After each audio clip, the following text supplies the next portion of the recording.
सबों को यीशु सहाय और 9 जून कलीसिया स्थापना दिवस की पवित्र आराधना में आप सबों को स्वागत करते हैं।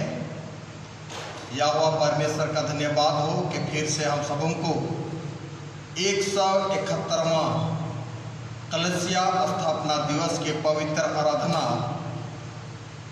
ऑनलाइन के माध्यम से की जा रही है। आइए हम लोग पवित्र आराधना आरंभ करते हुए साक्षीवाणी 348 से गाएंगे। 348 साक्षीवाणी 348। गांव गांव नगर नगर डगर डगर में यीशु प्रचार करूंगा, हो यीशु प्रचार करूंगा। गांव गांव नगर नगर डगर डगर में यीशु प्रचार करूंगा, हो यीशु प्रचार करूंगा। गांव गांव नगर नगर डगर डगर में यीशु प्रचार करूंगा, हो यीशु प्रचार करूंगा। ये मेरा तन मन उन्हीं का है जहाँ से जीवन मिलता है।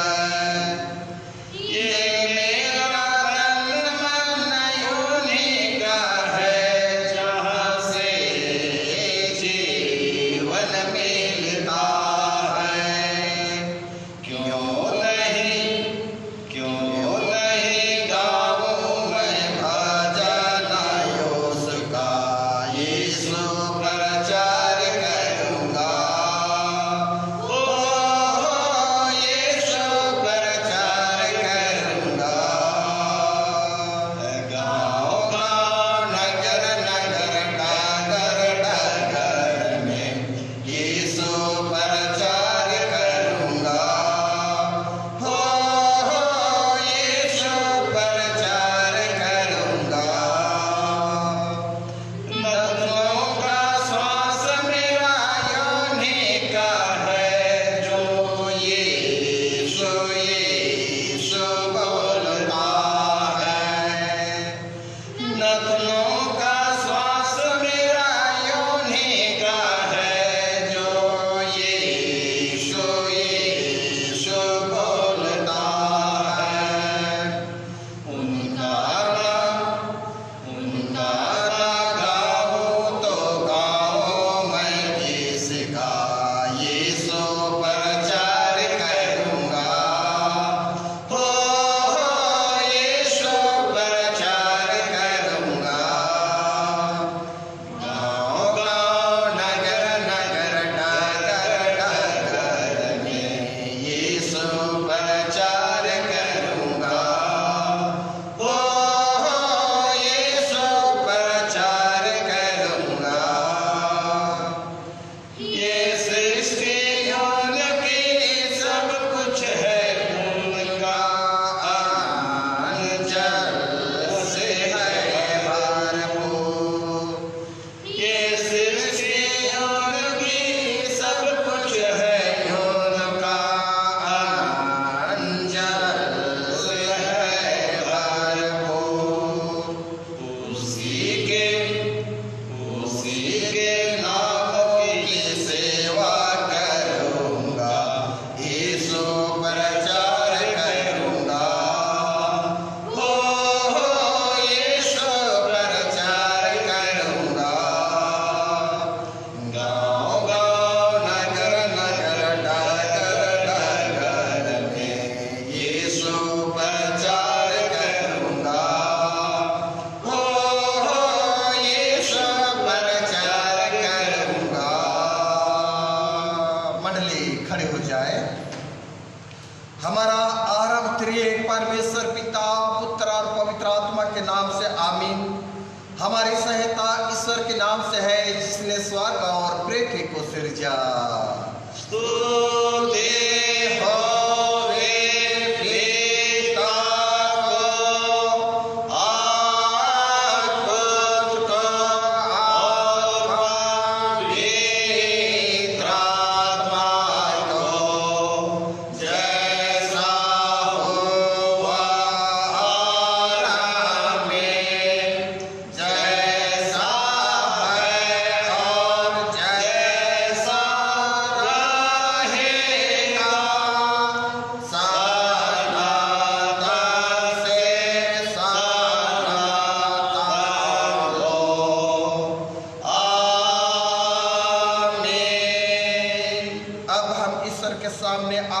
को घुटने टेक कर मान लेवें और एक साथ यूं कहें।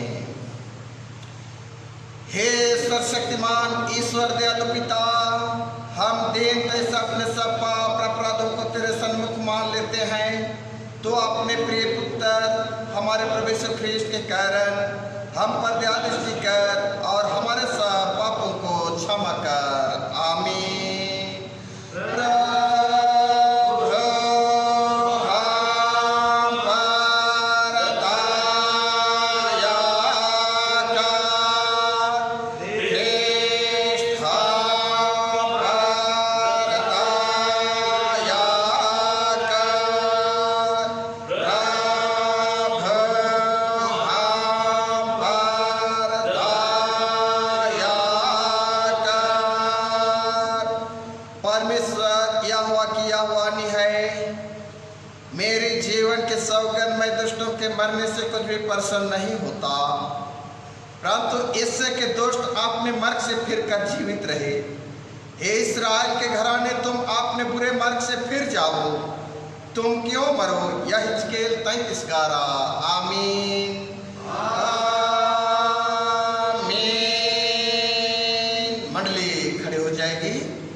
सबसे उच्च स्थान में ईश्वर का गुणानुवाद हुए और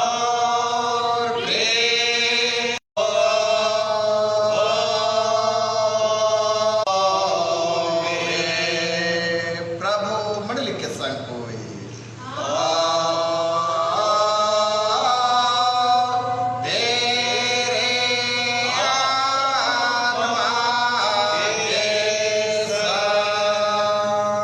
प्रार्थना करें।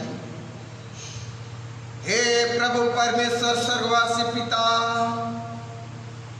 हम तुझे स्तोत्र धन्यवाद करते हैं कि तूने अपने प्रिय पुत्र हमारे प्रभु यीशु ख्रीस्त के द्वारा हम सबों को पाप और मृत्यु और शैतान के बंधन से छुड़ाया है और अपनी निज प्रजा और बालक ठहराया है। हम तुझसे विनती करते हैं कि तू पवित्र आत्मा से हमारी सहायता कर कि हम ऐसे तेरे कृपा को नित्य पहचान कर धन्यवाद के साथ ग्रहण करें और तेरे प्रसन्नता के योग चाल चलें। हमारे मनों को पवित्र कर कि पाप हमें प्रभुता करने ना पावे, वरन कि हम भले कार्यों के द्वारा इस संसार में ज्योति करें। जीवन भर तो हम सबों को अपने मार्ग पर चला कि हम इसके बाद स्वर्ग राज में पहुंचकर अनंत जीवन प्राप्त करें, हमारे प्रभु यीशु ख्रीस्त के द्वारा। आमीन।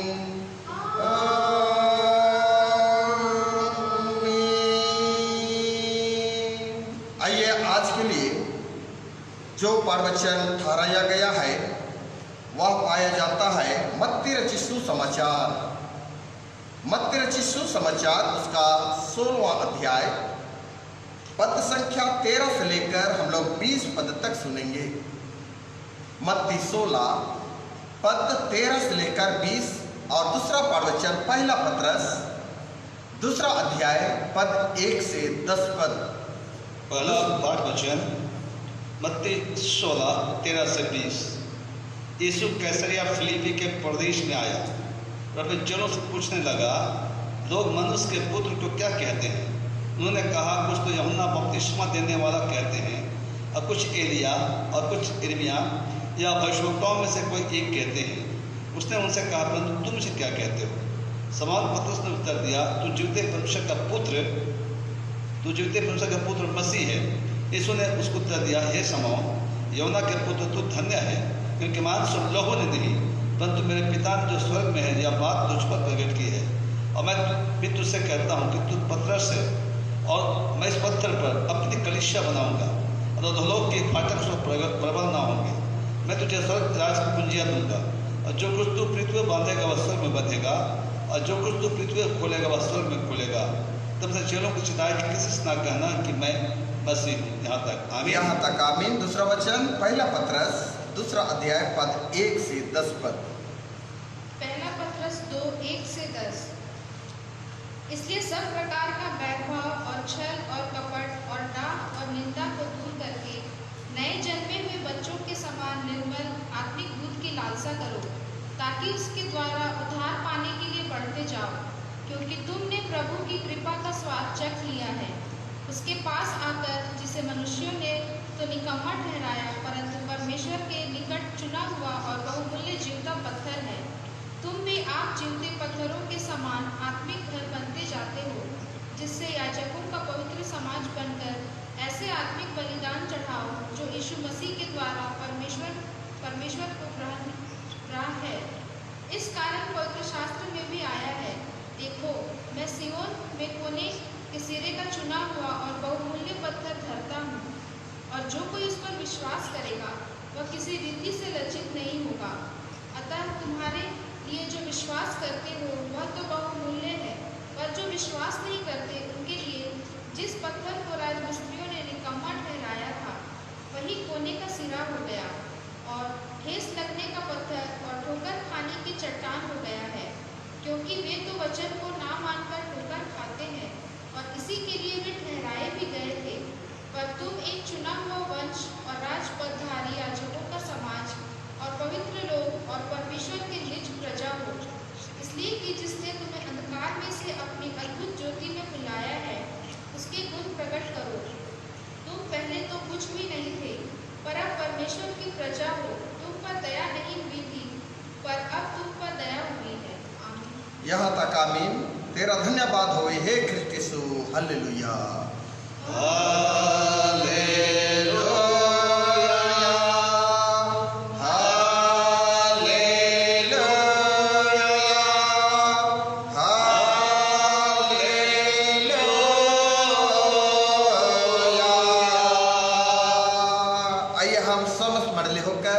महाविश्वास वाचा को उच्चारण करते हुए एक साथ यो कहें, मैं विश्वास करता हूँ परमेश्वर पिता पर, जो स्वर्ग और पृथ्वी का सर्वशक्तिमान सिरजनहार है, और उसके इकलौते पुत्र अपने प्रभु यीशु ख्रीस्त पर, जो पवित्र आत्मा से गर्भ में आया, कुंवारी मरियम से उत्पन्न हुआ, पिलातुस के आज्ञा से दुख उठाया, क्रूस पर चढ़ाया गया, मर गया, गाड़ा गया, पाताल में उतरा, तीसरे दिन तुम में से जीवा, स्वर्ग पर चढ़ गया और परमेश्वर पिता के निहार बैठा है, जहाँ सब जीतों और मृतकों का विचार करने को गिरावेगा।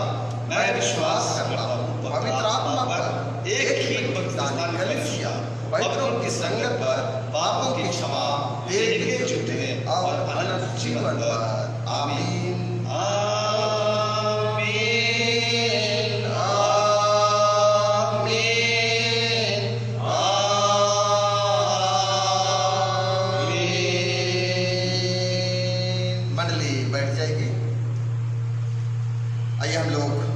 गाएंगे सक्सीवानी और उसका 255 से गावेंगे। सक्सीवानी 255। हर एक सुनने वाला करे प्रचार, सब कहे फैलावे यह सुसमाचार, पापी लोग यह सुनने पावे बहुत बार, हर एक आवे यीशु पास। हर एक सुनने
परमेश्वर और हमारे उद्धारकर्ता मसीह यीशु की ओर से अनुग्रह और शांति मिले, आमीन। प्रार्थना करें। हे हमारे जीवित अनुग्रहकारी दयालु सामर्थ्य पिता परमेश्वर, स्वर्ग और पृथ्वी का कर्ता, एक बार प्यारे प्रभु, हम फिर से पिता इस शाम के बेले में हम कलीसिया स्थापना दिवस धन्यवाद आराधना, जबकि प्यारे प्रभु आपके पवित्र आराधनालय में हम होकर पिता परमेश्वर यह समय तेरी बड़ाई और तेरे जय जयकार हम करने को पाते हैं। हे पिता परमेश्वर, तो सचमुच करके प्रभु तू दयालु है पिता परमेश्वर, कृपालु है, और भिन्न भिन्न परिस्थितियों से तूने हमें संभाल कर प्रत्येक वर्ष की भांति पिता परमेश्वर तूने जिस किसी परिस्थिति के तहत प्रभु परमेश्वर ये 9 जून कलीसिया स्थापना दिवस की पवित्र आराधना करने के लिए तूने आत्मा की भरपूरी की है। इसलिए पिता परमेश्वर आप प्रभु यह समय हम पूरे मंडली को हम तेरे सामर्थ्य हाथों में सौंपता हूं प्रभु। पूरे मंडली को पिता तो आपने हाथों के घेरे में तो घेर करके रखा कर, और जो भी पिता परमेश्वर यह समय पिता इस पवित्र आराधनालय में पिता इस ऑनलाइन के माध्यम से जब आराधना की जाती है और बहुत से प्यारे माता पिता, भाई बहन, बेटे और बेटियां प्यारे प्रभु ऑनलाइन में वे जुड़े हुए हैं। हाँ पिता परमेश्वर, आज इस 9 जून कलीसिया स्थापना दिवस हम सबों के लिए बड़ी आशीष का कारण होने पाए, और पिता परमेश्वर तेरे उस आशीष को प्यारे पिता परमेश्वर हम ग्रहण करके पिता परमेश्वर तेरे राज की वृद्धि के लिए, प्रभु परमेश्वर तेरे वचन को प्रचारने के लिए हर एक तो आत्मा प्रदान कर। प्यारे पिता, यह समय जब ठहराई गई वचन की ओर हम ध्यान मंथन चिंतन करना चाहते हैं, हर एक के मन हृदय को तो आपने और केंद्रित कर, और यह समय जो वचन पिता पढ़ा जाएगा, सुना जाएगा, हर एक के लिए आज आशीष का कारण होने पाए। इसलिए पिता परमेश्वर हर एक सुनने वालों को आप तेरे हाथ में सौंपता हूँ, मैं स्वयं को भी तेरे हाथ में सौंपता हूँ प्रभु। आज की ये 9 जून की जो ऐतिहासिक घटना के संबंध में जो भी पिता परमेश्वर यह समय बखान करेंगे, परमेश्वर तू ही अगुवाई कर, तू ही सहायता कर, ताकि पिता परमेश्वर आज की जो ऐतिहासिक बातें हैं उनको हम समझ सकें। प्यारे पिता परमेश्वर, हर एक को हम तेरे हाथ में सौंपता हूँ, और जीवित मसीह यीशु के नाम में यह प्रार्थना को सुन और दया स्वराज में ग्रहण कर, आमीन। हम लोग उपदेश प्रवचन यशायाह भविष्यद्वक्ता की पुस्तक उसका 35वां अध्याय पद वचन 1 से लेकर हम लोग 10 पद तक देखेंगे। यशायाह 35 पद 1 से 10। जंगल और निर्जल देश प्रफुल्लित होंगे, मरुभूमि मगन होकर केसर के समान फूलेगी। वह अत्यंत प्रफुल्लित होंगे और आनंद के साथ जय जयकार करेगी।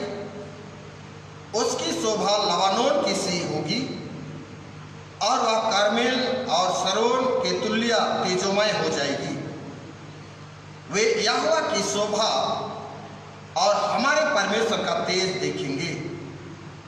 ढीले हाथों को दृढ़ करो और थरथराते हुए घुटनों को स्थिर करो। घबराने वालों से कहो, या बांधो, मत डरो, देखो तुम्हारा परमेश्वर बदला लेने और प्रतिफल देने को आ रहा है। हाँ, परमेश्वर आकर तुम्हारा उद्धार करेगा। तब अंधों की आंखें खोली जाएगी और बहिरों के कान भी खोले जाएंगे। तब लंगड़ा हरीन की सी चौखड़ियां भरेगा और गूंगे अपने जीव से जय जयकार करेंगे। क्योंकि जंगल में जल के सोते फूट निकलेंगे और मरुभूमि में नदियां बहने लगेगी। मृत कृष्ण ताल बन जाएगी और सूखी भूमि में सोते फूटेंगे और जिस स्थान में सियार बैठा करते हैं उसमें घास और नरकट और सरकंडे होंगे।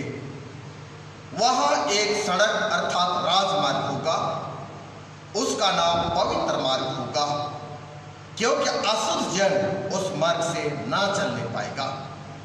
वह तो उन्हीं के लिए रहेगा और उस मार्ग पर जो चलेंगे वे चाहे मूर्ख भी हों तो भी कभी ना भटकेंगे। वहाँ सिंह ना होगा और कोई हिंसक जंतु उस पर ना चढ़ेगा, ना वहाँ पाया जाएगा, परंतु छुड़ाए हुए उस पर नित्य चलेंगे। यहोवा के छुड़ाए हुए लोग लौट कर जय जयकार करते हुए सियोन में आएंगे और उनके सिर पर सदा का आनंद होगा और वे हर्ष और आनंद पाएंगे और शोक और लंबी सांस का लेना जाता रहेगा। यहाँ तक आमीन। मंडली थोड़े समय के लिए बैठ जाएगी। मसीह में प्रिय माता पिता, भाइयों और बहनों, बेटे और बेटियों, हम लोग सचमुच यह समय हम काफी आनंदित हैं और इस बात पर हम आनंदित हैं कि यहोवा परमेश्वर फिर से एक बार हम सबों को इस 2021 में इस कलीसिया स्थापना पर्व अर्थात दिवस को मनाने के लिए यह सुंदर अवसर को दिया है और हम आज नॉर्थ वेस्टर्न जीएल चर्च के विश्वासियों के लिए यह 9 जून 1850 एक ऐतिहासिक दिन है, जो कि आज हम पूरे कलीसिया होकर 171वां वर्षगांठ अर्थात कलीसिया का स्थापना दिवस हम मना रहे हैं और ऐसे कलीसिया स्थापना दिवस हर एक विश्वासियों के लिए आशीषमय होने पाए। मेरे प्रियो, इस अवसर पर अर्थात इस कलीसिया स्थापना दिवस पर आज पूरे भारत देश में जितने भी कलीसियाएं आज जेल कलीसिया जो पाई जाती है, हर एक लोग आज इस दिन को स्मरण कर रहे हैं और इस दिन को ऐसा इस महामारी के तहत बहुत जगहों में, शहरों में विशेषकर ऑनलाइन के माध्यम से आज यहोवा परमेश्वर को धन्यवाद की आराधना किया जा रहा है और हमारे लुथरन विश्वास से इस दिन में उन भूमि पुत्रों को अर्थात उन पूर्वजों को याद करने का एक सुंदर अवसर है, जिन्होंने हमारे यह घोषणा कलीसिया की स्थापना के 5 साल बाद 9 जून 1850 को प्रथम और वयस्क बपतिस्मा संस्कार को ग्रहण करने वाले जो घोषणा कलीसिया के इतिहास में आज के दिन उन 4 भूमि पुत्रों को याद किया जाता है और वे 4 भूमि पुत्रों ने प्रथम बपतिस्मा को ग्रहण किए और जब बपतिस्मा को ग्रहण किए तब कलीसिया की जड़ जो है वह दिनों दिन वह मजबूत होते हुए आगे की ओर बढ़ने लगी। भूमि पुत्रों के बपतिस्मा संस्कार के तहत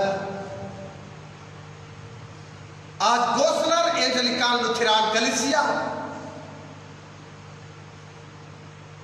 की जड़ आज इतने मजबूत होते हुए बृहद रूप से वह आगे बढ़ रही है, क्योंकि प्रथम बपतिस्मा जो संस्कार ग्रहण करने वाले हमारे उन भूमि पुत्रों को हम स्मरण करते हैं। हेथाकोटा के पहन नवीन डोमा तिर्की, सीताकुंडी के केशव भगत और बंधु उराव और करांदा के घुरर, इन चारों बपतिस्मा ग्रहण करते ही ग्रहण करते ही छोटा नागपुर के आदिवासियों में ख्रीस्तीय कलीसिया की जड़ को आज हम इस रूप से हम देखने को पाते हैं, और यह बहुत ही वह जड़ मजबूत होने के तहत यह एक बृहद रूप ले चुकी है। मेरे प्रिय भाइयों और बहनों, बेटे और बेटियों, जबकि हम आज के इतिहास और पन्नों को जब उलटकर हम देखते हैं तब लगभग की बात आती है, लगभग 1842-43 ईस्वी की बातों को हम स्मरण करते हैं, जब 1842-43 ईस्वी में जर्मन के एक डॉक्टर वह बर्मा देश में आकर करेंट जातियों के बीच में वह रोगियों की सेवा और नाना प्रकार के कर्ज का आरंभ जब किया, और तब उन समय वह अवसर के साथ साथ लोगों के बीच में वह डॉक्टर जो था वह वचन का प्रचार भी करता था। और उन समय में जबकि मसीही विद्रोही या तो विरोधी करेंट जाति के लोग जो थे कुछ समय के तहत उस डॉक्टर की हत्या कर दिए, और हत्या करने के तहत उसकी पत्नी जो थी उनको बहुत ही कठिन दुख का सामना करना पड़ा। और जब उस दुख को सामना करते हुए एक धर्मी स्त्री होने के नाते वह उन बैरियों की बदला चुकाने का प्रयास वह नहीं की, लेकिन वह जिस काम को डॉक्टर ने आरंभ किया था उनको और बृहद रूप से आगे बढ़ाने के लिए वह विवश हो गई, और विवश होते हुए वह डॉक्टर की पत्नी जो थी कि यह सोचने लगी कि इन करेंट जातियों के बीच में सुसमाचार की आवश्यकता है, जिसके लिए वह एक चिट्ठी बनाकर फादर जोहन्स एंजेलिस्ता गोस्नर के पास वह भेजती। और जब फादर गोस्नर एंजेलिस्ता जब उस चिट्ठी को प्राप्त किया, और चिट्ठी को प्राप्त करने के तहत बड़ी गंभीरता से वह विचार विमर्श किया, और गंभीरता से विचार विमर्श करते हुए हम देखते हैं यह सन 1842-43, लेकिन एक साल के बाद 1844 को सन में या बर्लिन से फादर गोस्नर ने उन 4 मिशनरियों को वह तैयार किया, और जब वे चारों मिशनरी जो एमिल्सन, थेदोरियान के, अगस्तिस ब्रान, फ्रेडरिक वच, ये लोगों को जब सन 1844 में फादर जोनेस एंजेलिस्टा, जब उस बार्लिन से जब विदाई देते हुए वह पद को उनके बीच में रखा, जो कि हम भजन संहिता 126 5-6 पद में हम देखते हैं कि जो आंसू बहाते हुए बोते हैं वे जय जयकार करते हुए लौने पाएंगे। जो आंसू बहाते हुए बोते हैं वे जय जयकार करते हुए लौने पाएंगे। मसीह में प्रिय भाइयों और बहनों, बेटे और बेटियों, सचमुच करके या वचन जो है भजन संहिता 126 5-6 वचन जो आंसू बहाते हुए बोते हैं वे जय जयकार करते हुए लौने पाएंगे। चाहे बोने वाला बीज लेकर रोता हुआ चला जाए, परंतु वह फिर फूल लिए जय जयकार करता हुआ निश्चय लौट आएगा। यह वचन उन मिशनरियों के लिए अद्भुत प्रेरणादायक वचन रहा, अद्भुत प्रेरणादायक वचन रहा। और इस तरह जब वे लोग 1844 में जबकि वे ब्रह्मा देश के लिए निकले, लेकिन परमेश्वर यहोवा का अनुग्रह डॉक्टर की पत्नी की प्रार्थना को सुनकर अमेरिकन बैप्टिस्ट चर्च के मिशनरियों को पहले ही वहां तैयार कर चुका, और तब वहां आते हुए उनको एमिल्सन थेदोरियान के अगस्तिस ब्राम फेडरिक वक्स को यह मालूम होता है कि वहां बर्मा देश में जो कि अमेरिका बैप्टिस्ट चर्च के मिशनरी वहां पहुंच चुके। तब यहाँ ये चारों मिशनरी जो कि यह प्लानिंग किए और ये लोग भारत के लिए उस हिमालय की तराई में होते हुए वे लोग भ्रमण करते हुए वो लोग कलकत्ता पहुंच जाते हैं।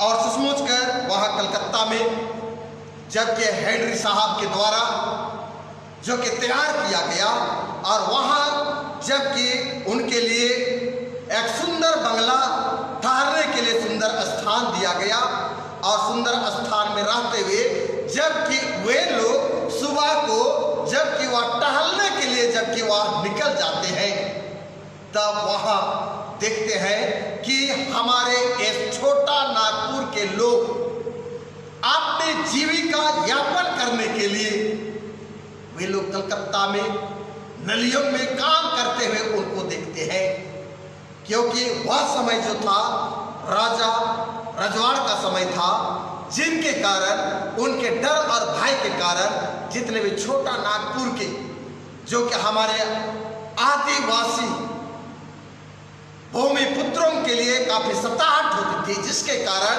वे लोग कलकत्ता की ओर वे जाकर अपना जीवन निर्वाह कर रहे थे।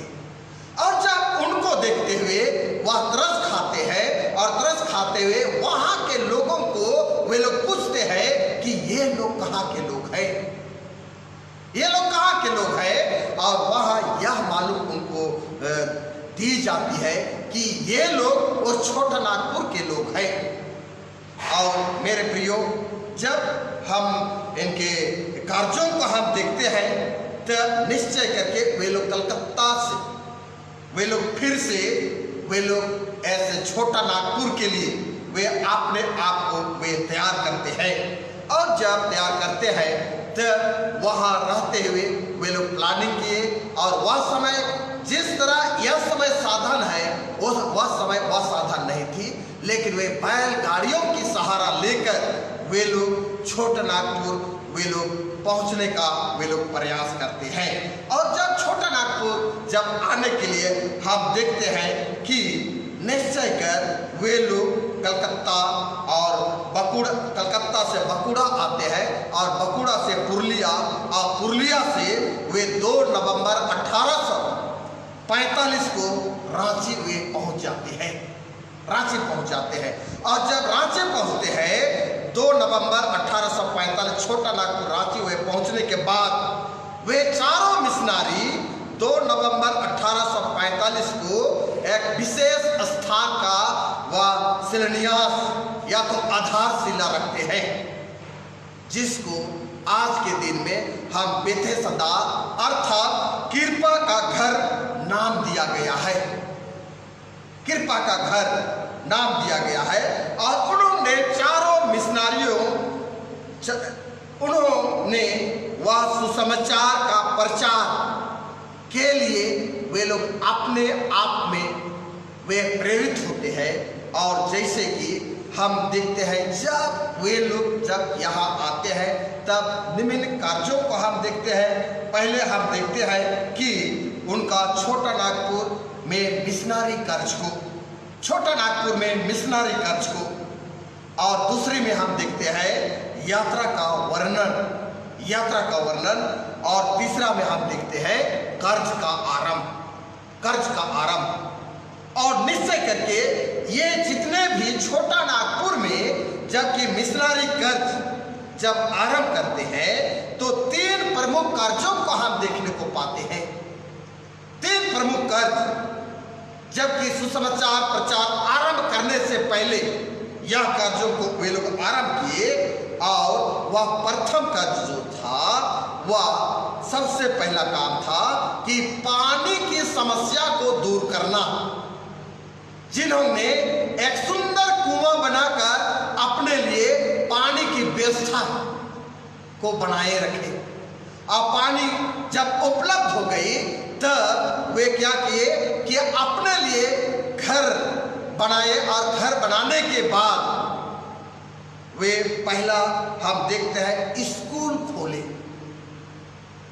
और इर्द गिर्द क्षेत्रों में जितने भी बच्चे पाए जाते हैं, लड़का लड़की जितने भी हैं, उनके बीच में वे शिक्षा देने लगे। दूसरा हम देखते हैं हॉस्पिटल खोले, स्वास्थ्य हॉस्पिटल खोले, और घूम घूम कर वह रोगियों की सेवा करने लगे। और तीसरा बिंदु जो हम देखते हैं वह है समाज सेवा, जो कि परमेश्वर पिता के मंगल सुसमाचार को लोगों तक पहुंचाना। और जब परमेश्वर के उस मंगल सुसमाचार को लोगों के बीच में रखा गया, सुनाया गया, तब अनेकों लोग जो थे वे मसीह विश्वास को वे ग्रहण किए, मसीह विश्वास को ग्रहण किए। और जब मसीह विश्वास को ग्रहण किए तो आदिवासी पुरखों ने मसीह विश्वास को ग्रहण किए। और गोस्नर कलीसिया ही नहीं बल्कि हम देखते हैं कि झारखंड के अन्य कलीसिया के जन्म को प्रेरित करने वाला आज साबित होती है, क्योंकि यह साबित होती है कि गोस्नर कलीसिया के विश्वासियों की संख्या आज के दौर पर देखा जाता है तब लाखों संख्या होने के नाते आज गोस्नर कलीसिया एक बृहद रूप पकड़ चुकी है। गोस्नर कलीसिया की जड़ ऐसा मजबूत हो गई है जो कि आज इन चारों मिशनरियों का या एक अथक प्रयास को देखा जाता है। उनकी सेवा के बावजूद छोटा नागपुर के आदिवासियों के बीच, ख्रिस्त विश्वासियों के बीच नहीं बो पाए थे, अंकुर नहीं हुआ था। लेकिन मिशनरियों के 5 साल की सेवा के बाद उनके सुसमाचार के पर्चे पढ़ करके भूमि पुत्रों ने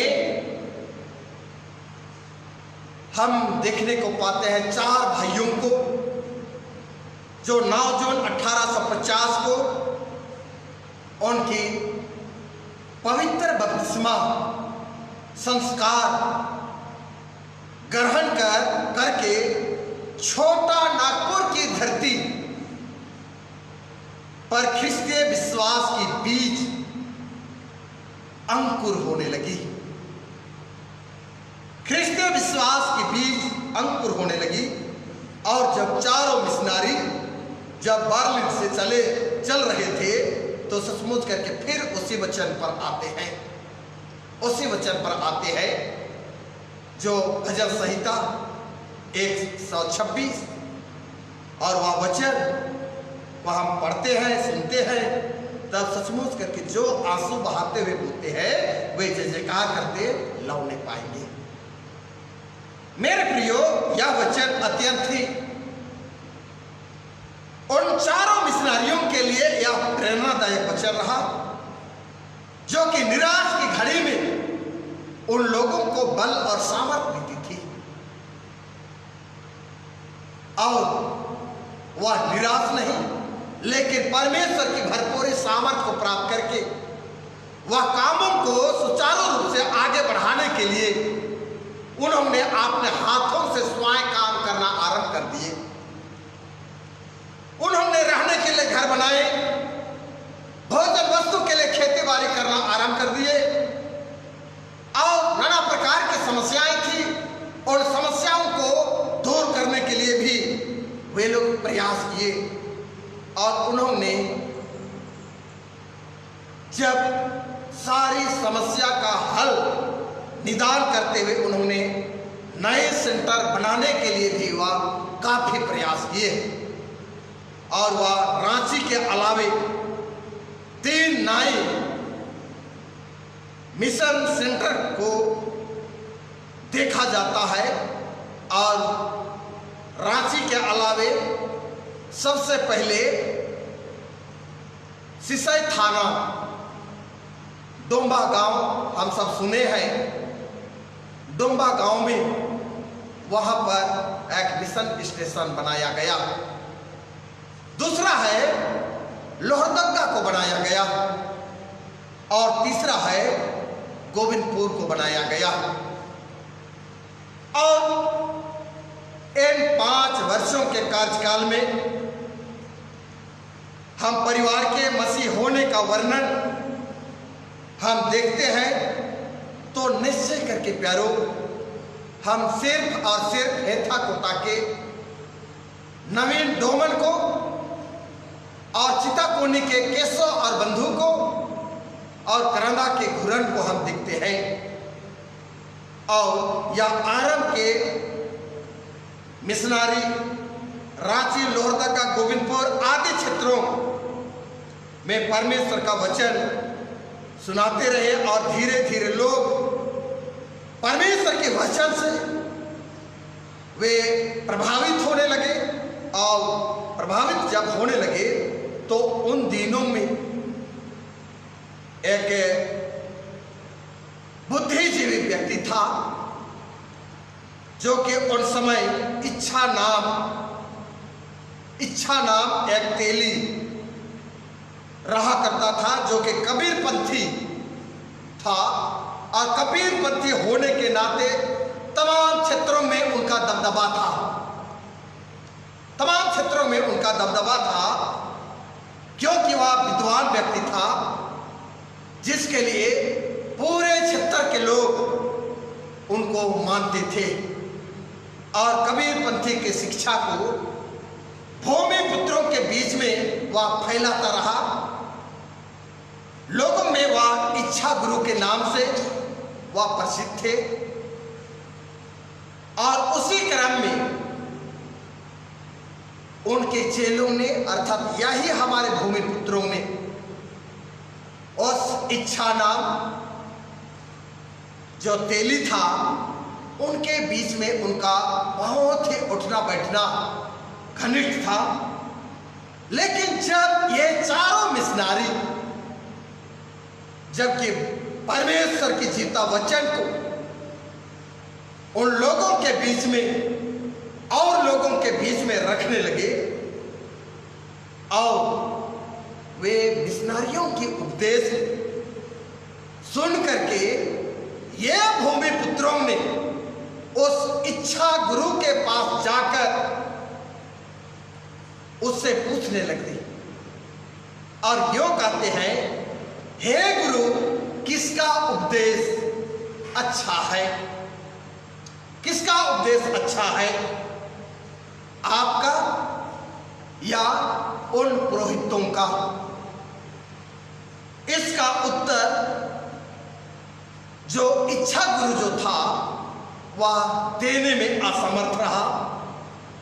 उसने कहा, इस प्रश्न का उत्तर मैं देने नहीं पाऊंगा, अतः तुम उन पुरोहितों के पास रांची जाकर तुम बातचीत करो। तब उनमें से चारों भूमिपुत्रों ने, नवीन, डोमन, केशव बंधु, रांची आकर एमिलसत और फेदरिक वत्स से वे आमना सामना वे लोग बातचीत करते हैं। और बातचीत करने के तहत इस बात से इन भूमिपुत्रों के लिए यह बड़ा लाभ हुआ, क्योंकि वे लोग एमिलसत और फेदरिक वत्स से यह प्रसंग को रखे थे और यह विषय पर गहरी बातचीत करने लगे। और इस बातचीत के तहत सचमुच करके हमारे उन पूर्वजों के लिए बहुत ही लाभ हुआ, क्योंकि वे भोले भाले और सीधे साधे व्यक्ति थे। उन्होंने उन मिशनरियों के सामने एक शर्त को रखी और वह यह था कि आप लोग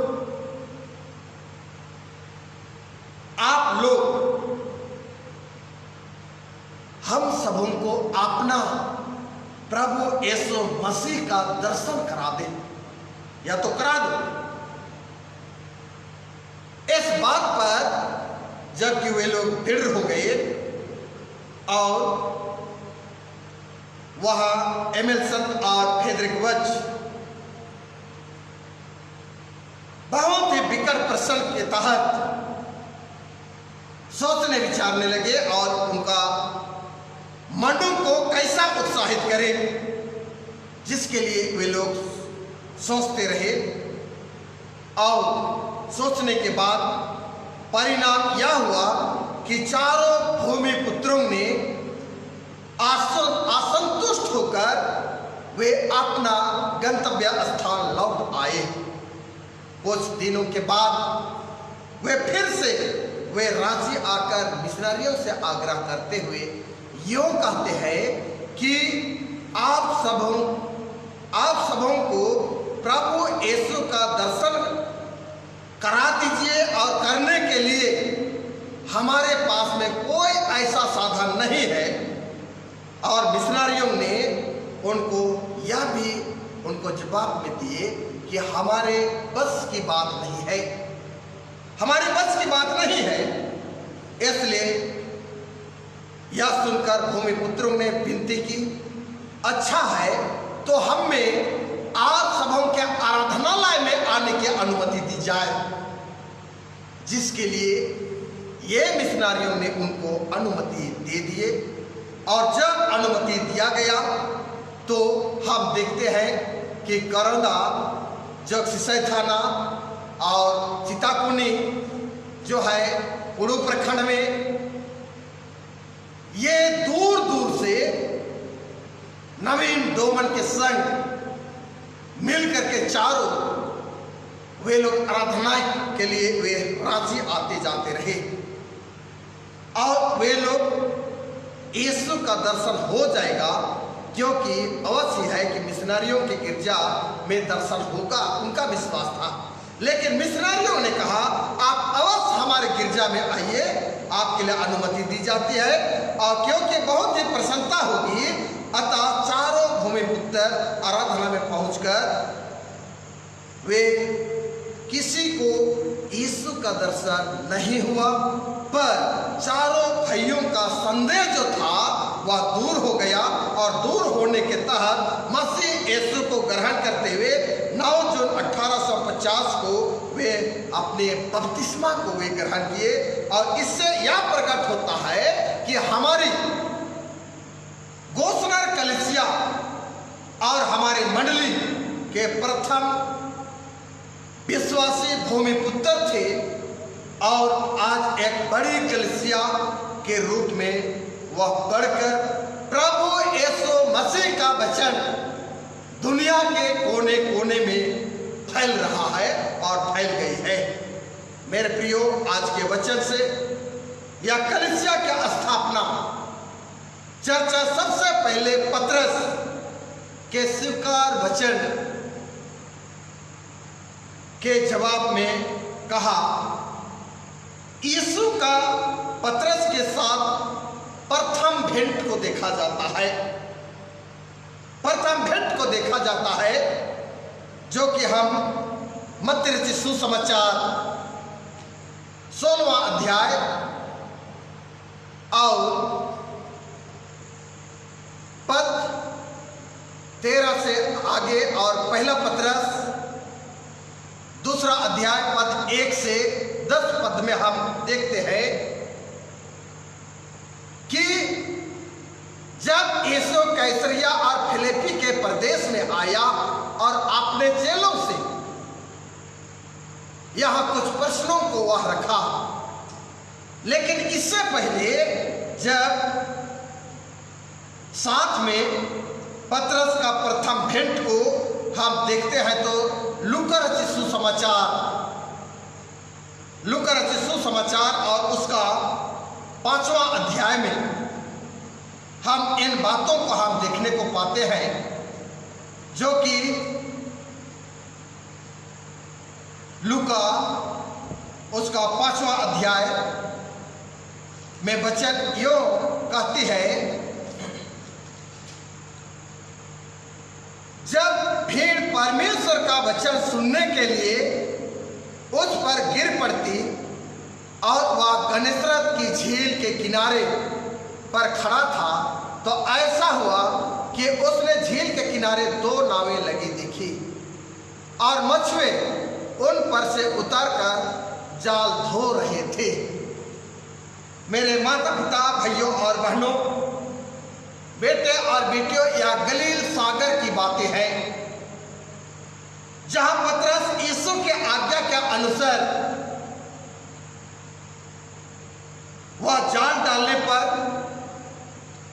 बहुत अधिक मछलियों को वह पकड़ता है।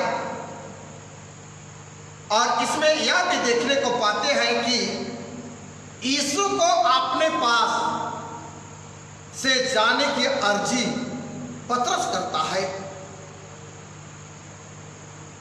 और इस पर यीशु ने पतरस को अपना शिष्य होने के लिए वह पहले मुलाकात वह करता है। और पहली मुलाकात करने के तहत वह पद 10 में आप दिखिएगा, तब वह पद 10 में वचन यो कहती है कि और वैसे ही जब्दी के पुत्र याकूब और यूहन्ना को भी जो सिमोन के सहभागी थे अचंभ हुआ।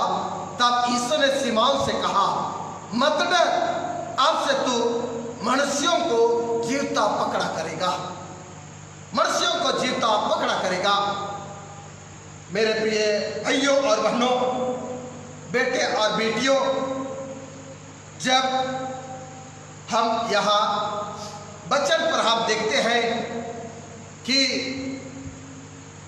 पहला पतरस और दूसरा अध्याय पद 1 से आगे हम देखते हैं और वहां पर 4 पद से आप नीचे दिखेगा, तब वह कहता है, उसके पास आकर जिस मनुष्य ने निकम्मा ठहराया, परंतु परमेश्वर ने निकट चुना हुआ और बहुमूल्य और जीवता पत्थर है, तुम भी आप जीवते पत्थरों के समान आत्मिक घर बनते जाओ, जिससे याजकों का और पवित्र समाज बनकर ऐसे आत्मिक बलिदान चढ़ाओ जो यीशु मसीह के द्वारा परमेश्वर को ग्रहा है। इस कारण पवित्र शास्त्र में भी है, देखो मैं सियोन के कोने सिर का चुना हुआ और बहुमूल्य पत्थर धरता हूँ, और जो कोई उस पर विश्वास करेगा वह किसी रीति से लज्जित नहीं होगा। प्रियो, आज हम ऐसे बातों के तहत जब यीशु मसीह पतरस से इन बातों को जब कहा, तब कलीसिया स्थापना के विषय में कुछ नहीं कहा, क्योंकि यह अवधि पतरस के लिए एक तैयारी का समय था, तैयारी का समय था। और तैयारी का समय होने के नाते हम आगे बिंदु पर देखते हैं। कलीसिया परमेश्वर की योजना का प्रकाशित बिंदु है। कलीसिया परमेश्वर की योजना का प्रकाशित बिंदु है, जो कि कलीसिया अपनी योजना के प्रकट करने के पूर्व यीशु शिष्यों से दो सवालों को पूछा। पहला सवाल था कि लोग मुझे क्या कहते हैं, लोग मुझे क्या कहते हैं। और दूसरा सवाल जो था, तुम मुझे क्या कहते हो। लोग मुझे क्या कहते हैं, और यहाँ एक शब्द आता है, तुम शब्द, और वह यीशु ने कहा, तुम मुझे क्या कहते हो। और पतरस यहाँ मत्ती 16:16 में के तहत हम देखते हैं कि पतरस का जवाब था कि तू जीवता परमेश्वर का पुत्र मसीह है, जीवता परमेश्वर का पुत्र मसीह है।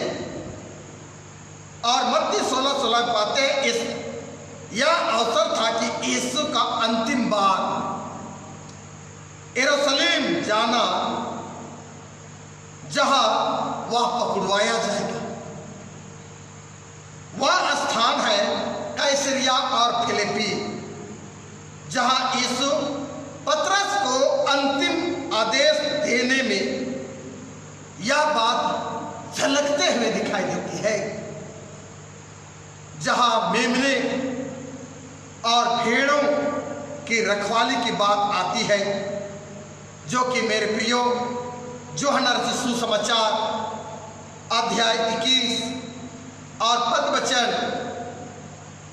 15-16 वचन को हम लोग देखते हैं।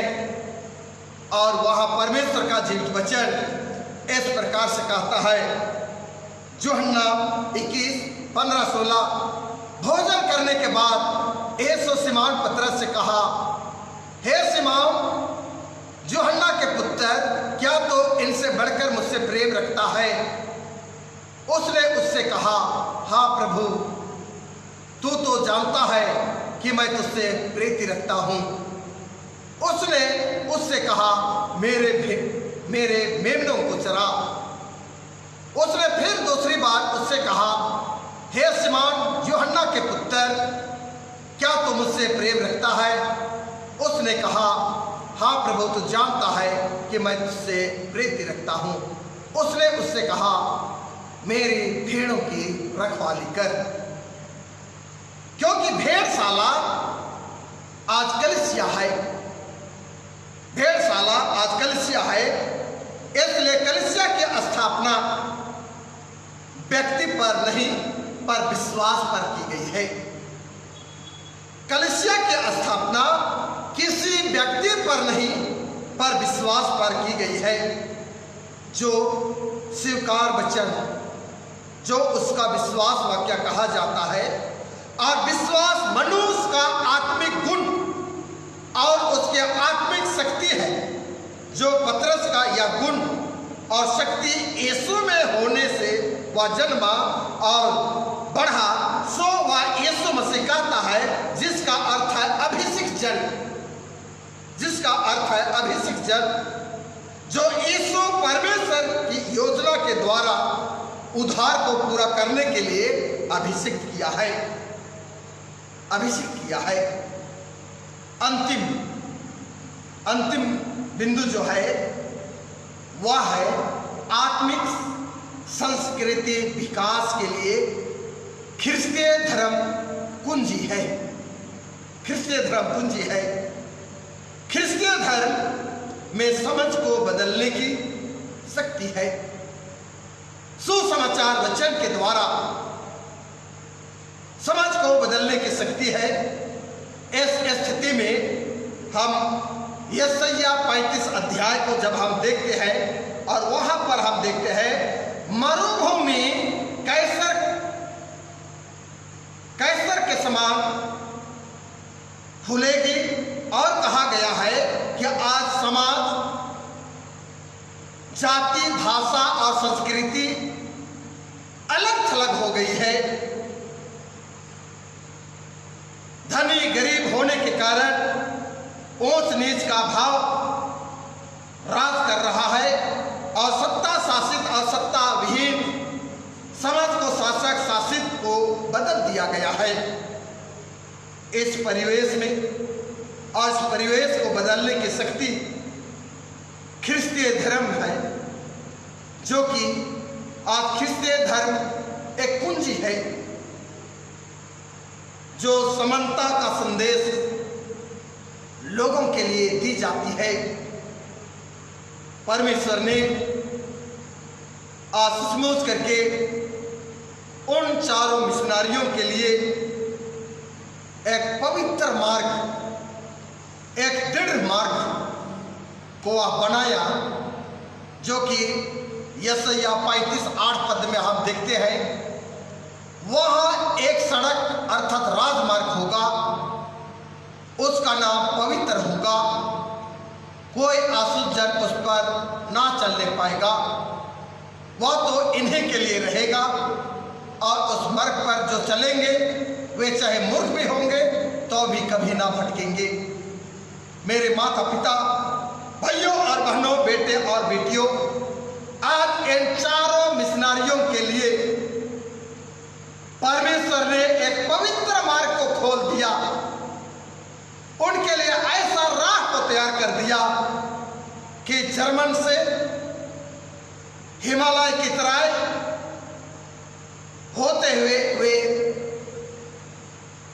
कोलकाता को वे पहुंच जाते हैं और निम्न कार्यों के लिए यहोवा परमेश्वर ने वह मार्ग को दिखाकर उनके लिए नाना प्रकार के कार्य करने के लिए रास्ता खोल दिया, जो आज परमेश्वर की इच्छा के अनुसार भारत के छोटा नागपुर में परमेश्वर का जीवित वचन जड़ पकड़कर मजबूत के साथ ख्रिस्तीय कलीसिया बृहद रूप से वे आगे बढ़ रही है और परमेश्वर का वचन दुनिया के कोने कोने में आज फैल रही है।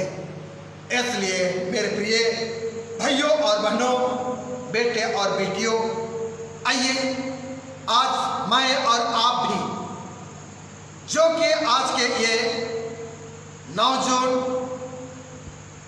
1850 हमारे लिए ऐतिहासिक बातें हैं, इन ऐतिहासिक बातों को अपने जीवन में रखकर उन भूमि पुत्रों की नाई लोगों के लिए हम अपने मन को बदले और अपने मन को बदलकर हम में एक समाज की सेवा के लिए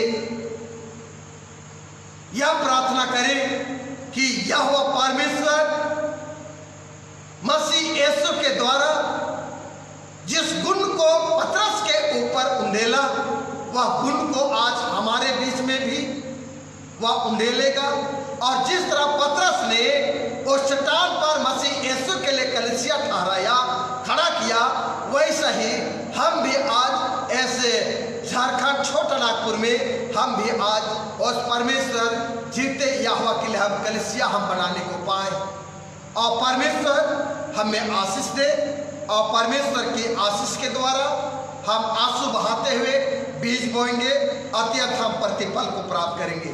इसलिए परमेश्वर आज के वचन से आप सबों को आशीष दे और परमेश्वर के आशीष आप सबों के साथ होवे और जिस तरह परमेश्वर के वचन राज राज में कोने कोने में फैल रही है, वैसे ही आज उनके वचन को फैलाने में हम भी आज उत्साहित होकर परमेश्वर पिता के लिए हम कर्ज करें।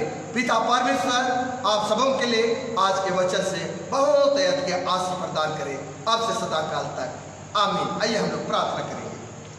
सर्वशक्तिमान जीवित अनुग्रहकारी दयालु सामर्थ पिता परमेश्वर, फिर से प्रभु एक बार हम तेरे चरणों में आते हैं और सचमुच करके पिता आपकी कर्ज आपकी लोगों के द्वारा आज समस्त भारत देश में और समस्त हमारे छोटा नागपुर राज्य में प्यारे पिता परमेश्वर जड़ पकड़ते हुए कलीसिया आगे बढ़ रही है।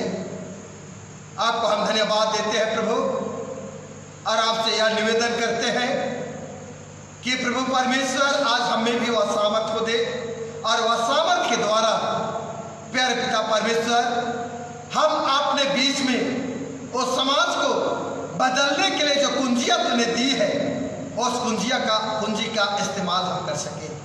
हे सनातन पिता परमेश्वर, इसलिए प्यारे प्रभु यह 9 जून कलीसिया स्थापना दिवस हर एक विश्वासियों के लिए आशीषमय होने पाए, और पिता तेरे आशीष को मोल लेकर हम प्यारे पिता परमेश्वर इस दिन की घटना को और बृहद रूप से हम जानने के लिए हमें ज्ञान और बुद्धि और समझ और शक्ति को तो प्रदान कर। उद्धारकर्ता मसीह यीशु के नाम में यह प्रार्थना को सुन और अनुग्रह स्वर्ग राज में ग्रहण कर, आमीन। और ईश्वर की शांति समझ ज्ञान से दूर है ख्रिस्त में आप लोगों के हृदय आप लोगों के मन की रक्षा करे अब से सदा काल तक, आमीन। आइए हम लोग अंतिम में डंडे से गाएंगे, डंडे नंबर 14 से गाएंगे, डंडे नंबर 14 से गाएंगे। और हम लोग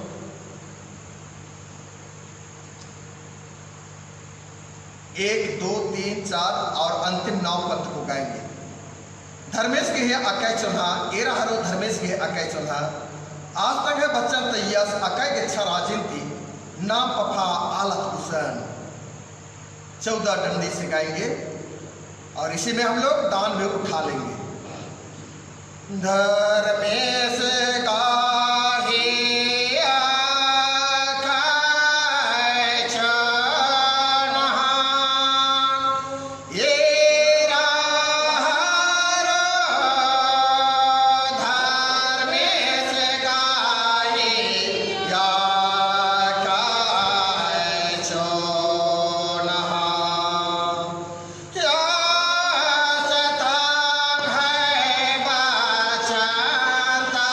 या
आइए हम लोग आराधना के अंतिम प्रार्थना से हम लोग प्रार्थना करेंगे।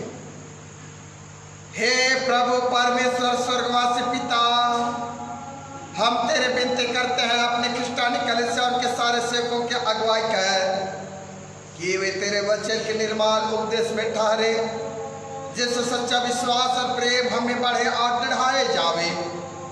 हे प्रभु, भारत रिपब्लिक के हमारे राष्ट्रपति प्रधानमंत्री, इस प्रांत के राज्यपाल, मुख्यमंत्री, राष्ट्रीय राज्य के सभाओं, मंत्रिमंडलों, सब न्याय हाकिमों और सब राज्य कर्मचारियों को आशीष दे। उनके अगुवाई कर कि वे न्याय और धर्म से देश की सेवा करें और कुशल चैन से सारे भक्ति और गंभीरता से काल बितावें। हमारे कलीसिया के बिशप, कलीसिया के पदाधिकारी तथा सभी कार्यकर्ताओं एवं कलीसिया सभाओं को आशीष दे कि वे इस मंडली को तेरे पवित्र इच्छा के अनुसार चलावें। जगत के लुथेरान कलीसिया विदेश के हमारे मित्रों को आशीष दे कि आप किसके प्रेम और सहयोग में आगे बढ़े और जगत में तेरे साक्षी के लिए अधिक सामर्थ पावे। हमारे कलीसिया के सब कामों पर आशीष दे, लड़के लड़कियों की शिक्षा पर आशीष दे कि तेरे डर और प्रेम में बढ़ते जावे। कलीसिया के विद्यालय व संस्थाओं को संभाल और उनको बढ़ती जाए, उनके द्वारा कलीसिया के लिए आत्मिक लाभ का आशीष दे। खेती बाड़ी, काम, उद्यम, नौकरी, व्यवसाय और श्रम को सफल कर, जिससे हर कोई से तेरे आगे चले और अपने जीविका पावे। अपनी कृपा से सबों पर दृष्टि कर, जो कंगालपन, रोग और नाना प्रकार की सकेते और दुख में है, उनको शांति दे। दयालु पिता परमेश्वर, हम एक बार फिर से हमारे काके मंडली को हम तेरे हाथों में सौंपता हूँ। हाँ पिता परमेश्वर, जिस किसी परिस्थिति में यह समय पाए जाते हैं, हाँ पिता, मौसम के उतराव चढ़ाव है, विभिन्न प्रकार के दुख और बीमारी से प्यार पिता परमेश्वर, तो प्यारों को तो बचाए रखना प्रभु। और जो भी पिता परमेश्वर यह समय अपने आप में असहाय महसूस कर रहे हैं, दुख और बीमारी में हैं, प्यारे पिता परमेश्वर पिता, तो उनके बीच में तू रहा कर। और पिता परमेश्वर, आज दुख और मुसीबत और संकट से पिता बड़े साहस से निकलाने वाला परमेश्वर है, इसलिए प्यारे उन प्यारों को हम तेरे हाथ में सौंपता हूँ। हमारे पूरे मंडली के अंतर्गत आपके सरदूतों की छावनी बांध दे। आप पिता परमेश्वर, हमारे एक एक टोला के तहत प्यारे पिता हर एक लोग आज सुरक्षित पाए जाए। हे पिता परमेश्वर, विनती है प्रभु के कलीसिया के अधीन संचालित मिशनरी सेवा सभा के कामों पर आशीष दे। मिशनरियों को पवित्र आत्मा से अभिषेक कर, जो कि वे निर्भय होकर निष्ठापूर्वक अपने कार्यों को कर सके। हे पिता परमेश्वर, सुसमाचार के कार्यों में जो कि बाधा एवं विरोधी तत्वों को दूर कर, ताकि वे तेरे मंगल सुसमाचार जहाँ कहीं नहीं पहुँचा है वहाँ पहुँचने पाए। और पिता परमेश्वर, तेरे राज के विरोधी और तेरे वचन उनके बीच में अंकुर होकर फलने और फूलने हर बन सके। प्यारे पिता परमेश्वर, हम विनती करते हैं प्रभु कि यह समय जो कि इस 9 जून के तहत जो भी हम मुट्ठीदान संग्रह किए हैं और तेरे प्रजा के लोग जब जहाँ कहीं भी पाए जाते हैं, हर एक लोग अपने अपने स्थान में जमा किए हों, हर एक इस छोटे दानों को हम तेरे हाथ में सौंपता हूँ प्रभु। हाँ पिता परमेश्वर, और ऐसे रात्रि काल में हर एक की तो हिफाजत कर। प्यारे पिता, हम आपको धन्यवाद देते हैं समझ दिन भर के जीवन में पिता हर एक को तो कुशलता का जीवन तूने प्रदान की है। हाँ पिता, आज हमें किसी प्रकार के हताहत की बातें सुनने को नहीं मिली है। हम आपको धन्यवाद देते हुए पुनः प्यारे पिता परमेश्वर मंडली को और हमारे कलीसिया के सब भाई बहनों को हम तेरे हाथ में सौंप देते हैं। हे पिता परमेश्वर, हमारे कलीसिया के भाई बहनों की रक्षा कर, जो दूसरी जगह दूसरे देशों में चले गए हैं, कि वे सब जो है परीक्षा विश्वासी ठहरे। हम उनके लिए तेरे विनती करते हैं, जो मंडली से निकाले गए हो एवं उलट रहे उन पर दया कर, कि सच्चे प्रस्ताव से तेरे और फिरे सब मनुष्यों का त्राण ठहर और उन पर जो अंधेरे में बैठे हैं मुक्ति को जियाला प्रकाश कर। हम सबों का प्रस्ताव मृत्यु से बचा और अंत को अपने प्रिय पुत्र हमारे प्रभु यीशु ख्रीस्त के द्वारा स्वर्ग राज में ग्रहण कर। आमीन। ए हमारे पिता तो जो स्वर्ग में है, तेरा नाम पवित्र किया जावे, तेरा राज आवे, तेरी इच्छा स्वर्ग में से पृथ्वी पर पूरी हुए। हमारे प्रतिदिन की रोटी आज हमको दे और हमारे अपराधों को क्षमा कर, जैसे हम अपने अपराधों को क्षमा करते हैं, और उनको परीक्षा में डाल प्राप्त बुराई से बचा, क्योंकि राज्य प्रणाम और महिमा तेरी है। आमीन।